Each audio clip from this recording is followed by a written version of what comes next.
अस्सलाम वालेकुम। आज का टॉपिक है mole, mass and number of particles calculation. तो आज के टॉपिक में हमने सीखना है कि अगर हमें किसी सब्सटेंस का मास गिवन हो तो हम उससे मोल कैसे निकालेंगे, और अगर हमें मोल गिवन हो तो मास कैसे निकालेंगे। अगर हमें मोल गिवन हो तो नंबर ऑफ पार्टिकल कैसे निकालेंगे, और अगर हमें नंबर ऑफ पार्टिकल गिवन हो तो हम मोल कैसे निकालेंगे, और मास से नंबर ऑफ पार्टिकल कैसे निकाले जाते हैं, या नंबर ऑफ पार्टिकल से किसी सब्सटेंस का मास कैसे कैलकुलेट किया जाता है। तो इन तमाम किस्म की कैलकुलेशन के लिए ये 3 फार्मूले मैंने लिखे हैं। इन फार्मूलों की मदद से हम ये सारी कैलकुलेशन कर सकेंगे। तो फार्मूले देखते हैं, इनको समझने की कोशिश करते हैं। नंबर ऑफ मोल, तो ये मोल मालूम करने का फार्मूला है। मास ऑफ सब्सटेंस ग्राम में ऊपर लिखा जाएगा, over molar mass of substance gram पर मोल में नीचे लिखा जाएगा। तो इसको ऐसे भी लिखा जा सकता है, एन जो है वो मोल को जाहिर करता है, ये स्मॉल एम जो है वो मास ऑफ सब्सटेंस को, ओवर कैपिटल एम जो है वो मोलर मास ऑफ सब्सटेंस को जाहिर करता है। तो इस फार्मूले की मदद से हम नंबर ऑफ मोल्स निकाल सकते हैं अगर हमें मास गिवन हो। फिर है जी नंबर ऑफ पार्टिकल। तो नंबर ऑफ पार्टिकल निकालने के लिए मास ऑफ सब्सटेंस ऊपर, मोलर मास ऑफ सब्सटेंस नीचे, और उसको मल्टीप्लाई किया जाता है एवोगैड्रोज नंबर के साथ। और इसी फार्मूले को रीअरेंज किया गया है कि मास ऑफ सब्सटेंस ओवर मोलर मास बराबर होता है मोल के। तो इसकी जगह हम लिख सकते हैं मोल मल्टीप्लाइड बाय एवोगैड्रोज नंबर। तो नंबर ऑफ पार्टिकल्स निकालने के लिए अगर हमें मोल मालूम हो तो मोल को एवोगैड्रो नंबर से मल्टीप्लाई किया जाए तो हमारे पास नंबर ऑफ पार्टिकल निकल आते हैं। पार्टिकल में एटम, आइंस, मॉलिक्यूल्स और फार्मूला यूनिट शामिल हैं। जब आपने नंबर ऑफ एटम मालूम करने हो तो यहाँ नंबर ऑफ एटम लिख दें, और जब नंबर ऑफ मॉलिक्यूल मालूम करने हो तो नंबर ऑफ मॉलिक्यूल लिखेंगे, और जब नंबर ऑफ फार्मूला यूनिट मालूम करने हो तो नंबर ऑफ फार्मूला यूनिट का लफ्ज पार्टिकल की जगह लिखा जाएगा। अब हम देखते हैं कि इन 3 फार्मूलों की मदद से हम मोल, मास और नंबर ऑफ पार्टिकल कैलकुलेशन कैसे करते हैं। इसके लिए मैंने 4 रूट बनाए हैं, उसकी डिटेल हम देखते हैं।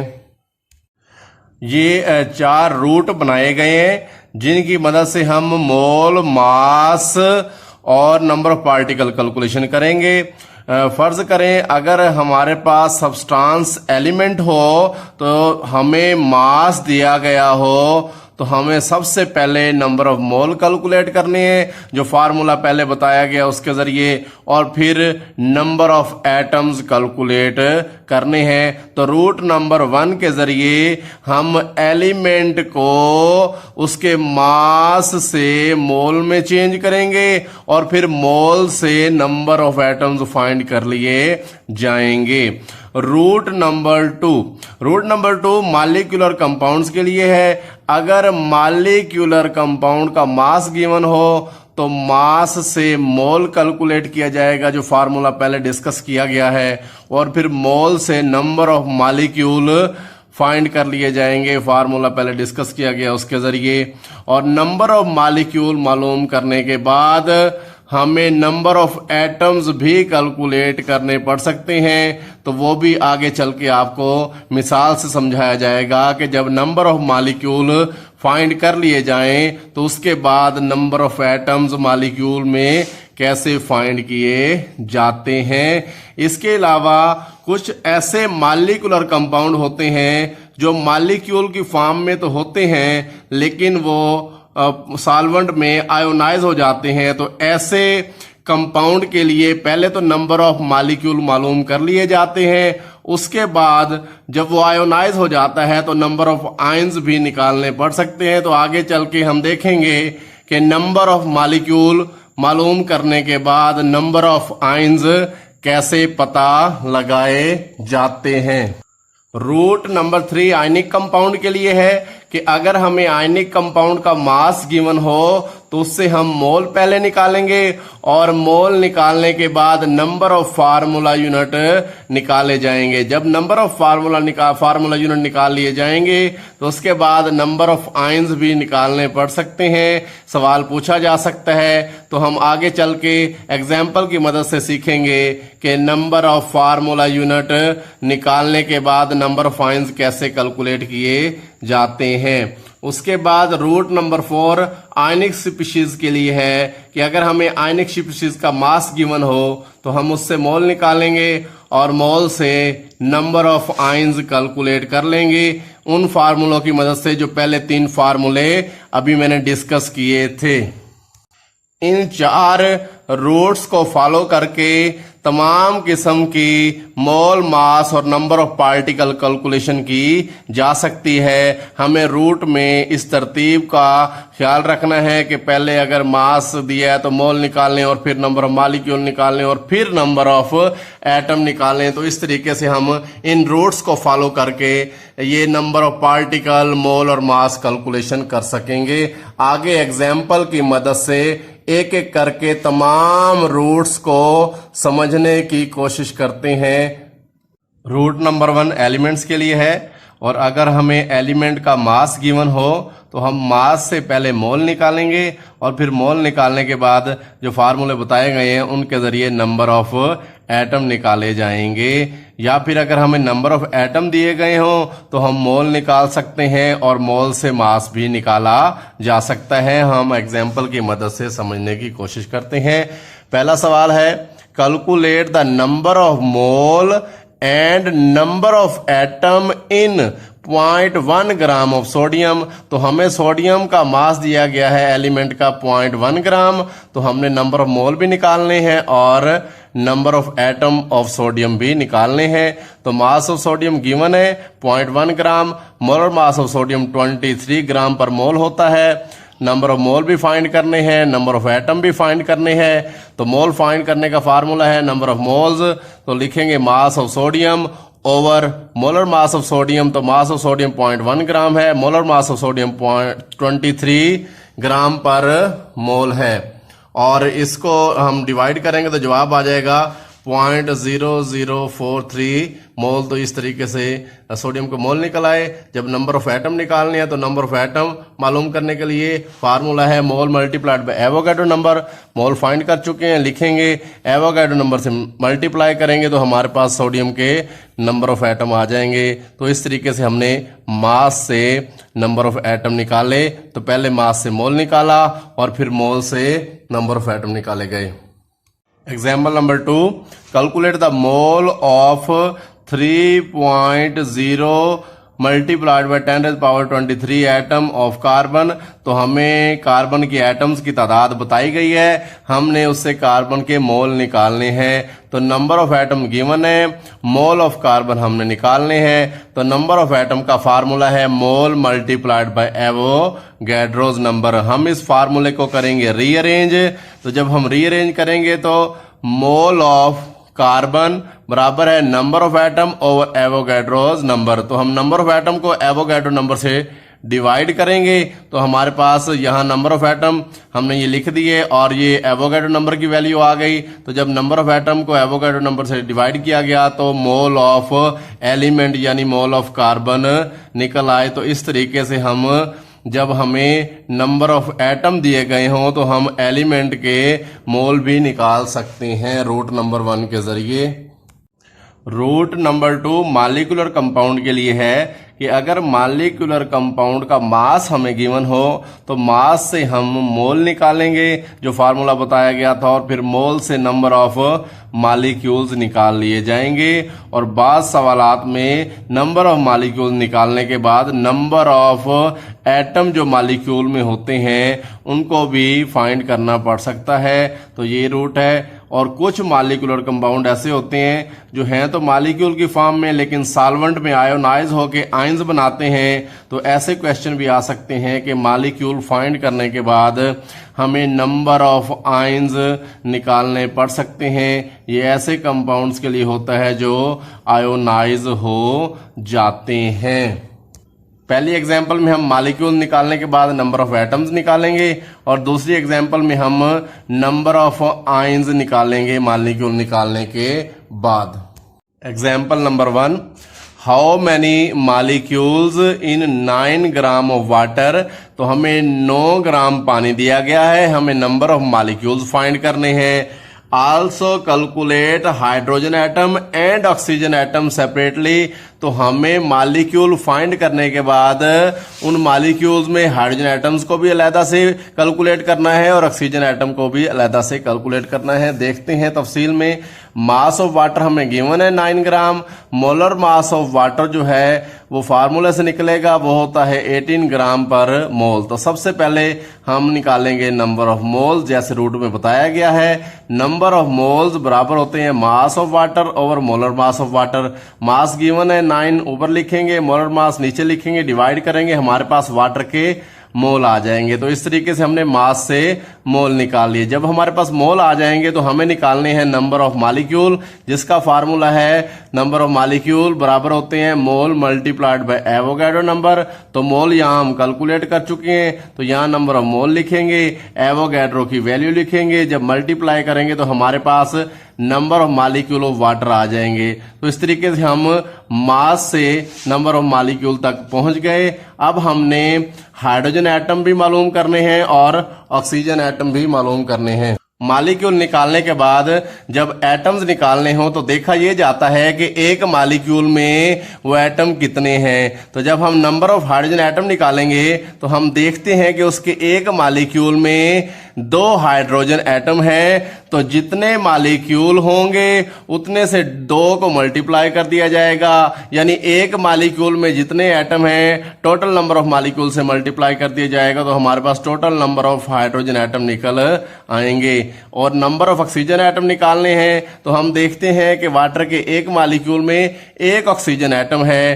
तो हम क्या करते हैं कि एक मॉलिक्यूल में एक ऑक्सीजन एटम है तो उस एक ऑक्सीजन एटम को टोटल नंबर ऑफ मॉलिक्यूल से मल्टीप्लाई कर दिया जाएगा, तो हमारे पास ऑक्सीजन एटम निकल आएंगे। और अगर हमें टोटल नंबर ऑफ एटम फर्ज करें निकालना हो तो हम देखते हैं कि 2 और 1 3 टोटल एटम हैं। तो हम 3 को अगर टोटल मॉलिक्यूल से मल्टीप्लाई कर दें तो हमारे पास टोटल नंबर ऑफ एटम भी निकाले जा सकते हैं। तो इस एग्जाम्पल में हमने मास से मोल निकाला और मोल से नंबर ऑफ मॉलिक्यूल्स निकाले और फिर नंबर ऑफ मॉलिक्यूल से नंबर ऑफ एटम निकाल लिए।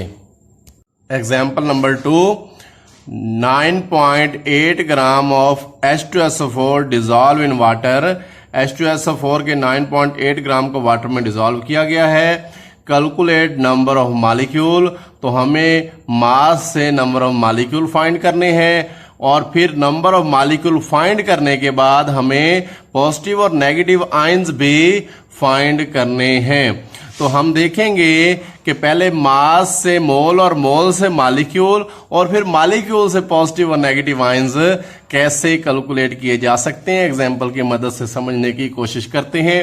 मास ऑफ H2SO4 गिवन है 9.8 ग्राम। मोलर मास ऑफ H2SO4 ये फार्मूले से कैलकुलेट किया जाता है और H2SO4 का मोलर मास 98 ग्राम पर मोल होता है। तो सबसे पहले निकालेंगे number of mole of H2SO4।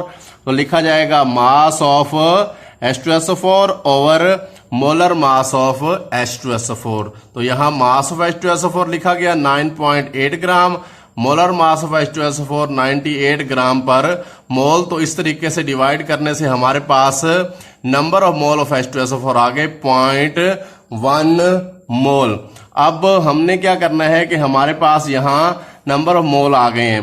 Number of mole calculate करने के बाद हमने निकालनी है नंबर ऑफ मॉलिक्यूल्स। तो उसका फार्मूला है नंबर ऑफ मॉलिक्यूल बराबर होते हैं मोल मल्टीप्लाइड बाय एवोगैड्रोस नंबर। मोल हमने कैलकुलेट कर लिए हैं तो यहां मोल लिखेंगे, एवोगैड्रो की वैल्यू लिखेंगे, तो हमारे पास नंबर ऑफ मॉलिक्यूल निकल आएंगे। अब हमने मॉलिक्यूल निकाल लिए हैं। मॉलिक्यूल निकालने के बाद हमने नंबर ऑफ आयंस निकालने हैं। तो सबसे पहले उसकी इक्वेशन देखी जाएगी, इक्वेशन लिखी जाएगी। तो H2SO4 का मॉलिक्यूल जब आयोनाइज होता है तो 2 हाइड्रोजन आयंस बनते हैं यानी 2 पॉजिटिव आयंस बनते हैं और 1 सल्फेट आयन बनता है यानी 1 नेगेटिव आयन बनता है। तो हमें नंबर ऑफ पॉजिटिव आयंस भी निकालने हैं, हाइड्रोजन आयन निकालने हैं और नंबर ऑफ नेगेटिव आयन यानी सल्फेट आयंस भी निकालने हैं। तो देखना यह पड़ता है कि जब उसका एक मॉलिक्यूल आयोनाइज होगा तो वो कितने पॉजिटिव आयन प्रोड्यूस करता है और कितने नेगेटिव आयन प्रोड्यूस करता है। तो हम पहले पॉजिटिव आयन कैलकुलेट करते हैं। नंबर ऑफ पॉजिटिव आयंस मालूम करने के लिए हम देखते हैं कि उसके मॉलिक्यूल ने 2 पॉजिटिव आयंस, एक मॉलिक्यूल ने 2 पॉजिटिव आयंस प्रोड्यूस किए हैं, तो जितने नंबर ऑफ मॉलिक्यूल्स होंगे टोटल उसको 2 से मल्टीप्लाई कर दिया जाएगा यानी उतने आयन से मल्टीप्लाई कर दिया जाएगा जो एक मॉलिक्यूल प्रोड्यूस करता है। तो इस तरीके से हमारे पास total number of positive ion निकल आएंगे। और जब हमने नेगेटिव आयन निकालने हैं तो हम देखेंगे कि एक मॉलिक्यूल अगर एक नेगेटिव आयन प्रोड्यूस कर रहा है तो हम टोटल नंबर ऑफ मॉलिक्यूल को उस एक से मल्टीप्लाई करेंगे तो हमारे पास total number of negative ions निकल आएंगे। मॉलिक्यूल फाइंड करने के बाद अगर आयंस निकालने हो तो जितने पॉजिटिव आयन एक मॉलिक्यूल प्रोड्यूस करता है उतने पॉजिटिव आयंस को टोटल मॉलिक्यूल से मल्टीप्लाई कर दिया जाएगा तो टोटल पॉजिटिव आयन निकल आएंगे। और फिर नेगेटिव आयंस निकालने के लिए देखा जाएगा कि एक मॉलिक्यूल जितने नेगेटिव आयन प्रोड्यूस करता है उतने नेगेटिव आयंस को टोटल मॉलिक्यूल से मल्टीप्लाई किया जाएगा तो total number of negative ions निकल आएंगे। तो इस तरीके से हमने मॉलिक्यूल्स के बाद पॉजिटिव और नेगेटिव आयंस निकालना सीखा। रूल नंबर 3 आयनिक कंपाउंड के लिए है कि जब हमें आयनिक कंपाउंड का मास गिवन हो तो मास से मोल कैसे कैलकुलेट करेंगे और फिर मोल से हमने नंबर ऑफ फार्मूला यूनिट्स फिर निकालने और फिर नंबर ऑफ फार्मूला यूनिट से नंबर ऑफ आयंस निकालने हैं यानी नंबर ऑफ फार्मूला यूनिट से पॉजिटिव आयंस भी अलग कैलकुलेट करने हैं और नेगेटिव आयंस भी अलग कैलकुलेट करते हैं। तो इस रूट को समझने के लिए हम इस एग्जाम्पल को देखते हैं। Calculate the number of formula unit in 53 gram of Na2CO3। तो Na2CO3 के 53 ग्राम दिए गए हैं, मास दिया गया है, हमने फार्मूला यूनिट्स कैलकुलेट करने हैं। Also calculate the positive and negative ions और फार्मूला यूनिट कैलकुलेट करने के बाद हमने पॉजिटिव आयंस भी कैलकुलेट करने हैं और नेगेटिव आयंस भी कैलकुलेट करने हैं। मास ऑफ Na2CO3 गिवन है 53 ग्राम, मोलर मास ऑफ Na2CO3 106 ग्राम पर मोल होता है और मोलर मास हमें पता है फार्मूले से कैलकुलेट किया जाता है। तो पहले हम निकालेंगे नंबर ऑफ मोल्स जैसे हम पहले निकाले हैं। तो mass of Na2CO3 over molar mass of Na2CO3, तो हमने यहाँ लिखेंगे मास, यहाँ लिखेंगे मोलर मास, तो हमारे पास उसके मोल निकल आए। जब हमारे पास मोल निकल आएंगे तो हम निकालेंगे नंबर ऑफ फार्मूला यूनिट और नंबर ऑफ फार्मूला यूनिट बराबर होते हैं मोल मल्टीप्लाइड बाय एवोगैड्रोस नंबर। तो मोल हम यहाँ कैलकुलेट कर चुके हैं तो मोल यहाँ लिख दिए जाएंगे ये वाले और एवोगैड्रो की वैल्यू लिखी जाएगी। मोल को एवोगैड्रो से मल्टीप्लाई किया जाएगा तो हमारे पास total number of formula unit आ जाएंगे। जब total number of formula unit calculate हो जाएंगे तो फिर उस आयनिक कंपाउंड की इक्वेशन लिखी जाएगी और देखा यह जाएगा कि उसका एक फार्मूला यूनिट कितने पॉजिटिव आयंस पैदा करता है और कितने नेगेटिव आयन पैदा करता है। तो इसका एक फार्मूला यूनिट 2 पॉजिटिव आयन पैदा करता है और 1 नेगेटिव आयन पैदा करता है। तो हम नंबर ऑफ पॉजिटिव आयन यानी सोडियम आयन निकालना चाहते हैं तो उसके लिए हमने जितने एक फार्मूला यूनिट में पॉजिटिव आयन यानी सोडियम आयन पैदा हुए हैं उस नंबर को यानी 2 को total number of formula unit से मल्टीप्लाई करेंगे तो हमारे पास total number of positive ion sodium ion निकल आएंगे। इसी तरह जब नेगेटिव आयन निकालने हैं तो नंबर ऑफ कार्बोनेट आयन निकालने के लिए हम देखेंगे कि इसके एक फार्मूला यूनिट से कितने कार्बोनेट पैदा हुए हैं। तो एक कार्बोनेट आयन पैदा हुआ है तो हम इस एक नंबर को total number of formula unit से मल्टीप्लाई करेंगे तो हमारे पास total number of carbonate ion यानी नेगेटिव आयन निकल आएंगे। तो इस तरीके से फार्मूला यूनिट निकालने के बाद इक्वेशन लिखें, पॉजिटिव आयन देखें कितने पैदा हो रहे हैं, नेगेटिव आयन कितने पैदा हो रहे हैं और फिर उसी हिसाब से मल्टीप्लाई करके नेगेटिव और पॉजिटिव आयन निकाले जाते हैं। रूट नंबर 4 आयनिक स्पीशीज के लिए है। अगर आयनिक स्पीशीज का हमें मास गिवन हो तो मास से मोल निकालेंगे और मोल से नंबर ऑफ आयंस निकाले जाएंगे। एग्जांपल की मदद से समझने की कोशिश करते हैं। Calculate the number of ions in 9.6 gram of sulphate.